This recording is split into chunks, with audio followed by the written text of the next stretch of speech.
I'm Jeremy. Have you ever seen a movie before? Because I've seen a couple, and I think I'm gonna take a bit here and tell you about my favorite ones from this year if you want.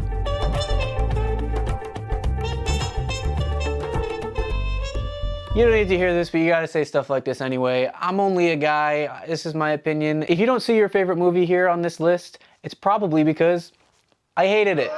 I invite you to tell me in the comments what your favorite movie is from this year, and I will give you a detailed description of exactly why I hated it in the responses. I think we should just get started and do it. Not waste any more time, and we'll start with number 10. I feel like Bullet Train didn't get a lot of love. And I gotta tell you, maybe I'll agree with you that it's not like high art or an amazing piece of cinema, but hey man, this is a good time. I had a really good time watching this. It's very fun, and movies like that deserve recognition too.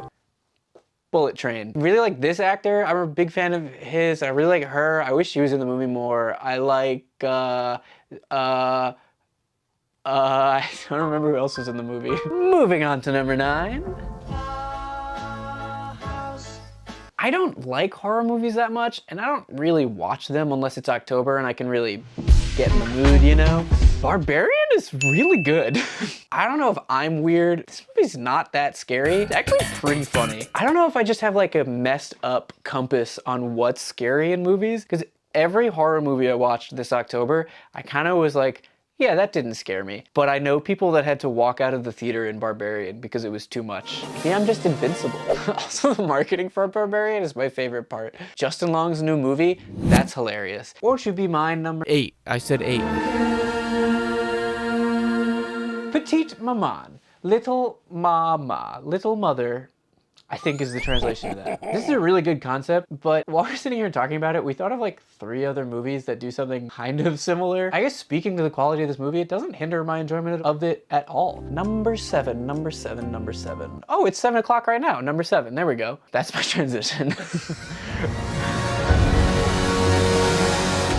The Batman. I actually think that Robert Pattinson may end up being my favorite live-action Batman. This movie is so long, and it would usually be a knock against the movie. And it kind of is here, but I'm on the edge of my seat. I watched this whole thing. I don't have anything interesting to say about movies anymore. This is Batman. Guys, I'm not making a joke or saying something silly here. This is not Batman. This is Batman.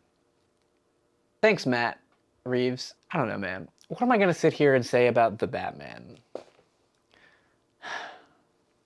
So number 6.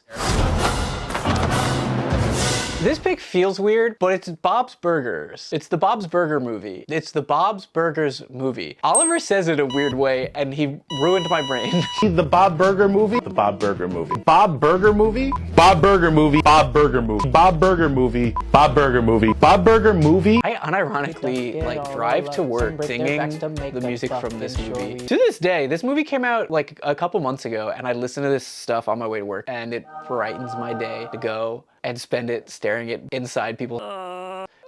YouTube doesn't know what my job is. So, Bullet Train 10, Petite Maman 9, Barbarian 8, Batman 7, Bob Burger 6, Tar 5. Tar is definitely a pretentious pick to be on here. This is a slow movie. This is an intense study of a specific character. I've always said that it's a lot easier to watch a movie in a theater if you have an audience that's not disruptive. Being at home and watching something on a laptop screen is very difficult to keep your focus on a laptop screen as opposed to a movie theater where you're very engrossed in what's happening. There's nothing to distract you unless you're watching Goodfellas and the old guy next to you is quoting the movie the whole time. I watched Tar on my laptop, and the point of that tangent is just to say I was engrossed the whole way. I was fully in it, and I absolutely love a piece of art that is just one kind of long setup to just some joke. It's a bit reductionist to say that Tar is that, but I think the ending of this movie is very funny, and it certainly doesn't hurt that the movie before it is art. It's just an anagram of Tar. Kate Blanchett gives a really, this movie is just singularly focused on her character, and she gives a great performance. Yeah, I don't want to be too pretentious about this, but I know I said I was into this the whole time, but this is a slow movie, and I don't know if it has the kind of wide appeal because of that. There is a 4th movie.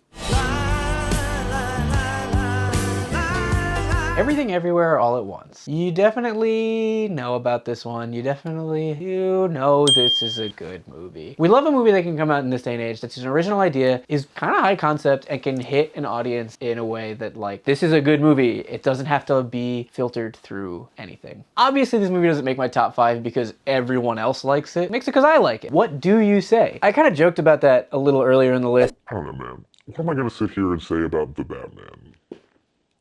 What do I have to tell you about Everything Everywhere All the Time that you don't? No, I'm sorry, that's not even what it's called. I think I've said that the entire time. What do I have to tell you about Everything Everywhere All at Once that you haven't thought, that you haven't heard, that you don't, like, know? Something in this movie deserves an Oscar. I don't care what. You've been in the doghouse for years, Academy. Make this one right. I fantasize about winning an Oscar one day and pulling like an Anthony Hopkins and just not being there, because I like hate that stuff. Top 3 is pretty prestigious, I would say. Have you ever heard the term recency bias? Because this one's Glass Onion. That may prove to be true or not, but I think that this is a lot of fun. This is another great example of what do you want me to tell you about this. Daniel Craig, we're filming this video right in the middle of the Twitter joke about you just write out something in Benoit Blanc's accent, and it's very good. There's a reason everybody likes this movie. Part of that might be Edward Norton's character hits on something very specific right now. This movie comes out at a perfect time to hit an audience on what's going on in the world with something like Elon Musk. And I think it's, you know, got lucky, but I think it deserves it. This is a great movie. Knives Out is also just as good and just as intelligent and has as much to say about rich people. Something about this was more palatable to a wide audience, and that's great. I'm gonna say it. Rian Johnson makes good movies. Sorry, Star Wars fans. The best thing that Star Wars fans ever did, they ruined Rise of Skywalker, but the best thing that came out of that was firing Rian Johnson, because now he just gets to make stuff like this. And honestly, I think we're better off. I think this is potentially, for movies, a better timeline. Movie number 2.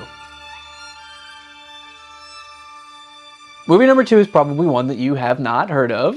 We're gonna stop talking about movies that everybody already likes. We're gonna put the pretentious hat back on right now. We're gonna talk about a nice little German film called Great Freedom. I think not a lot of people know about this movie. I think that you should know about this one. Does this get my number 2 slot just to get it out in the world a little bit more? Maybe. No, this deserves to be on the list. Great Freedom is a movie that takes place in a jail in post-war Germany, and it follows a character that is in jail for the crime of being gay. I watched this movie at the beginning of the year, and it's kind of hard for me to point out specifics about it because I didn't re-watch it for this list, but it should say something that it stuck with me. I actually didn't even know this counted as this year. The second I saw it, I was like, oh, instant top 10. Yeah, it's a relevant movie right now. If me rating this movie this high bothers you, if you think there's a group of people that is less, you can just leave. As for my honorable mention this year, which I've never done before, I'm gonna give it to We're All Going to the World's Fair. Another little pretentious pick. This is an interesting movie that really understands the internet in a way that I enjoy. And the number 1, pretend there's a drum under me. The number 1 is Nope. We're right back here. How do I tell you about a movie you already know about? Here's all it takes. If you're a director and you make 2 movies that I like, you've got me. You got me as a fan, as an audience member for anything else you make. It's in my opinion that Jordan Peele should never make another movie again and retire as one of the greats. He should do the Quentin Tarantino thing, but now. He has a fantastic body of work, but also please, Jordan Peele, don't do that. I want to see what you make next. It's just a shot in this movie where Daniel Kaluuya's character is trying to get his horse and Jean Jacket is up in the sky somewhere and you don't know. And it's just, the camera has a way of being distracted by the sky, I think is so interesting. Why does this get number 1 over anything else? Couldn't tell you. Sometimes it's just a gut feeling. So those are my movies. Like I said, I want you to tell me what your favorites were, and I'll tell you why I hate them and they're the worst movie to come out this year. Plus, if you're really unhappy with the movies I put on my list, we've got other people on this channel who are gonna make their own list. You'll probably like theirs better. You should check it out. You should check that out. You should check out all the stuff we do. We don't just talk about movies. We're trying to do a lot here. And if you're interested in anything, you should subscribe. Stick around. We'll make something that you like, I bet. Maybe I'll be on here again at some point before my 2023 list. I've made 5 best of the year lists? No, I haven't. I can't believe that in 2023 I'm gonna make my 5th one of these. I can't believe they're gonna make 50 movies that I like.